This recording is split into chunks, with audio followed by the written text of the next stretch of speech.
Hi, good evening. So today we have with us Shubham Kumar, who needs no introduction.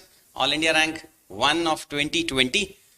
Um, in the morning, I got a call from Shubham that sir, आज मैं ORN आ रहा हूँ, आपसे एक बार मिल लेता हूँ. That was one of the most unexpected calls actually, Shubham. So I think he has taken a lot of strategies. कहाँ क्या pre-mains interview क्या कुछ करना है. Lot of videos or strategies are available on the respective YouTube channels of the respective institutes. So I think we can start from general wala points and all Yes. these things. So the first question which I want to ask Shubham is, you were already in services. You gave two attempts, two mains you gave earlier also. So first, for those students who are continuously giving 2-3 attempts, 4 attempts, 5 mains, 6 mains, वो जो anxiety आ जाता है और एक give up हो जाता है, उसको कैसे डिक्रीज कर सकते हैं? मतलब after writing 2-3 mains, what new they can write in their answers, what new points, what new sources they can refer की जहां से उनको मेंस में एक्स्ट्रा एज मिले और वापस से पेपर पास कर सके. So before that, I will just mention कि in 2019 I came to sir and I told कि sir I am not very confident with the interview and sir has helped me in interview then. उस समय क्या होता था कि many people they won't used to give that much of time, but sir has given twice, I think twice, half an hour and 1 hour, and that had helped me there. And I referred the IS Hub interview guidance programs material as well. And in 2020 also I referred IS Hub's PDFs, current affairs PDFs. So people used to ask me what have you done to increase the marks. No, I got very less marks in interview last year, 146, and this year I got 176. So first thing I focused on my confidence and वहाँ पे लोगों से बातचीत किया and confidence build up किया. And secondly I focused on current affairs जो भी चल रहे हैं. It is and I called sir after my this result, mains result, and sir told me that because your date is so बाद में है, so you might expect some random questions from everywhere, so you have to prepare well. So I prepared, and that time I referred 16-17 PDFs, and that has actually helped me a lot. That's why I'm here. And coming to sir's question, for mains, I think it is very important to analyze your strength and weakness. Last year when the result came and when the mark sheet came, sir, I realized my weakness. So my weakness was in my optional. I got 263, and so and I was good in GS 428. But the GS marks highest was 450 or 460. So I built my target of 450 in GS. Then I thought of increasing marks in essay, like I got 132. So I thought of making it to 145. So similarly for everything I made a target, and then I mapped like how I can increase the marks. So in GS I focused on value addition, how to enrich the quality of answers. So in that I used to Google the syllabus of GS topics, and I used to write the case study and example. So I have lot of my own notes, like value addition notes, where I used to use in the mock test. Apart from that, this year for 1 month, me and my friend, we have like group of 3 people, and we used to discuss lot of previous year questions. So from 2013 to 2019, we discussed all the questions for GS 1, 2, 3, 4. And the way we used to do it, that we used to ask each other questions, and then we used to prepare model answers, and we used to Google. So the newer examples we need to add. Our analysis was that UPSC repeats the question, but the answer will change because it will include the current affairs. So I tried to do that, and I think if somebody is and then again for optional I studied a lot, and little bit also there I changed my strategy. So whenever you have that mark sheet with you, you should analyze your marks and then compare and see where you can increase it. ये I think you are already in services, तो training भी चल रहा था. Yes, तो sir. So hectic हो गया ना, मतलब वर्किंग प्रोफेशनल्स हो गए आप, फिर then how you were managing the time? Because for students majority of the problem is sometimes they have to take a call कि जॉब के साथ कंटिन्यू करें, छोड़ के कंटिन्यू करें. सो वो मैनेज कैसे होता है? Were you giving yourself a weekly target, daily target? मतलब जॉब के साथ में वो कैसे मैनेज हुआ? सर वो जॉब जो था वो आई थिंक वो बाद में स्टार्ट हुआ.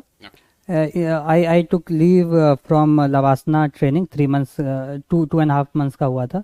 उसको वहाँ से मैं लिया. फिर एक्चुअली दिसंबर में जो है ज्वाइनिंग था, and because I had to fill lot of joining formalities and उसको फॉलो करने में बहुत टाइम गया था, and they were actually calling me to Pune on 21st December, and we were expecting only 2 days leave before mains. So उसको online कराने के लिए जो है पूरा दिसंबर मेरा वेस्ट हो गया था. But I think if you have studied well and अगर बेस तैयार है, then I think this examination is also of confidence, how you are confident and how is your mental strength and mental fortitude. So end में even though मुझे दिसंबर के and में लग रहा था 25 दिसंबर तक कि इस बार अच्छे से पढ़ नहीं पाए, इस वजह से चूँकि ये सब ज्वाइनिंग वगैरह की वजह से अच्छे से तैयारी लग रहा है हो नहीं पाया. But that time my friend my family members they motivated me, और यू नो आई फील कि अगर जितना भी पढ़ा है, if I am able to deliver that, I think that will suffice. So I worked like that. But coming to this time management, I was very I used to make elaborate daily plan. So I divided my entire day into 5 slots, 5 study slots, और हर एक slot में एक चीज़ पढ़ता था, और फिर अपने friend के साथ भी मैच करके वैसे पढ़ाई करता था, because it becomes difficult to give 10 to 12 hours if you are not studying without any plan. सो वो पूरे अच्छे से डिवाइड करके दिन को, और फिर मंथली प्लान तो होता ही था कि 1 मंथ में I will cover GS, then another 1 month optional, then 1 month again GS. So इस टाइप से प्लान किया था. देन डेली प्लान ऑल्सो कि when I will read newspaper, when I will read something. So ये पूरा का पूरा प्लानिंग जो है बहुत डिटेल में करता था, and if I am able to achieve 70% of whatever I am thinking, तो मुझे लगता था कि मैं अच्छा कर गया. That is what a major problem. Planning तो कर लेते हैं बच्चे, बट वो डिलीवर नहीं होता तो डिमोटिवेट हो जाते हैं. I think you should not feel demotivated. अगर आप 70% कर पा रहे हैं तो आप थोड़ा सा रीप्लान और कर लीजिए, अपने अकॉर्डिंग कर लीजिए, फिर थोड़ा बेटर प्लान करिए. I think 70 to 80% if you are able to achieve it, then I think you will get good marks. Second last question I want to ask is that lot of students are attempting 4 times, 5 times, 6 times without actually analyzing कि क्या मेरी weakness है, क्या मेरी strength है. Just like you said कि I have identified कि this sections I have to read. You divided your total day into 5 sections and all. So उसमें जो strength और weakness identification है, उसका कितना significance है और वो बच्चा कैसे कर सकता है? Take in case of GS और optional, राइटिंग प्रैक्टिस वीक है या कंटेंट वीक है. सो ये स्ट्रेंथ वीकनेस का जो गेम है, इसको कैसे हम आइडेंटिफाई कर सकते हैं? I think it can play a huge role. मेरे केस में मैंने क्या किया कि I know my papers, mock papers मैंने 2019 में बहुत दिया था, और फिर जो टॉपर्स के मॉक कॉपीज़ मिल जाते हैं, कोई भी कोचिंग इंस्टीट्यूट के आपको टॉपर्स के मॉक पेपर्स मिल जाते हैं, तो मैं उसको कंपैरिजन करता था कि कहाँ पे वीक रह गया. जैसे लास्ट ईयर मैं ऐसे में एक्स्ट्रा टाइम नहीं दिया था, इस बार मैंने अलग से 5 दिन दिया था, उसमें फिर वैल्यू इनरिच किया. इवन दो मतलब मेरा टॉपिक सिलेक्शन थोड़ा ख़राब हो गया था मेन एग्जामिनेशन में. सो ऐसे ऐसे करके GS 1, 2, 3, 4 ऐसे करके मैं गया, और जैसे विशाखा यादव मैम का कॉपी से मैं GS 2 का कंपैरिजन किया था, because she got I think she had got 220 plus 120 plus in GS 2, और मेरा 103, तो मैं कहा 10 मार्क्स और इंक्रीज़ किया जा सकता है. तो ऐसे करके फिर एथिक्स में जो है फिर उनका पेपर बहुत अच्छा मुझे लगा था, केस स्टडीज़ वगैरह, तो वहाँ से कंपैरिजन किया. फिर मेरे पास एक शीट हमेशा होता था कि GS 1 में क्या करना है. So what all value addition I have to do, point wise ऐसे लिख के रखता था. And after 1 month I used to again visit that sheet, और अगर पॉसिबल नहीं होता था कि अब इसको हम इतने कम टाइम में नहीं कर पाएंगे, उसको फिर मैं कट कर देता था, फिर उतने पॉइंट्स में करता था. फिर accordingly I had 1 page where I used to keep कि एक एग्जामिनेशन हॉल में इंटर करने से पहले क्या रिमाइंड करना है. तो उसमें मैं ऐसे लिख के रखा था कि ज्योग्राफी में you have to make diagrams, IR के क्वेश्चन में you have to make diagrams.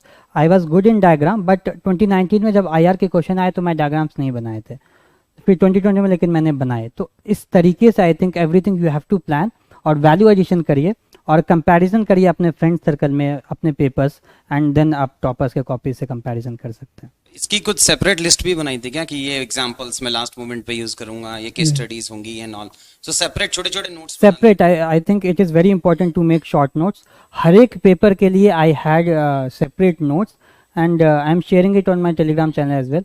तो उसमें सेपरेट नोट्स बनाता था, क्योंकि आप UPSC के जर्नी में इतना चीज़ पढ़ते हैं sir, it becomes difficult to remember each and everything. और अगर आप याद रह भी गया तो it is difficult to implement that in the real examination. So मैं क्या किया था कि ऐसे GS 3 का है, तो उसमें मैं 10 ग्राफ्स जो है मैं सेपरेट कर लिया था, 10 वेरी ब्रॉड ग्राफ्स जिसको मैं कहीं भी यूज़ कर सकता हूँ. सो वैसे बना लिया और एग्जामिनेशन से पहले मैं उसको रिवाइज किया. और जब मैं पेपर देखता था तो first thing that use to stuck कि मैं अपना वैल्यू एडिशन वाली चीज़ कैसे यूज़ करूँगा.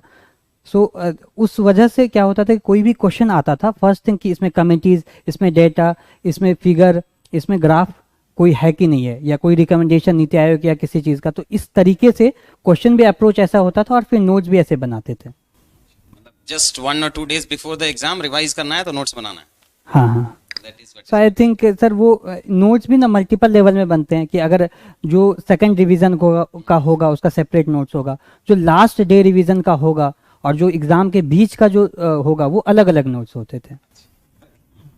Okay, one last question I want to ask with respect to current affairs.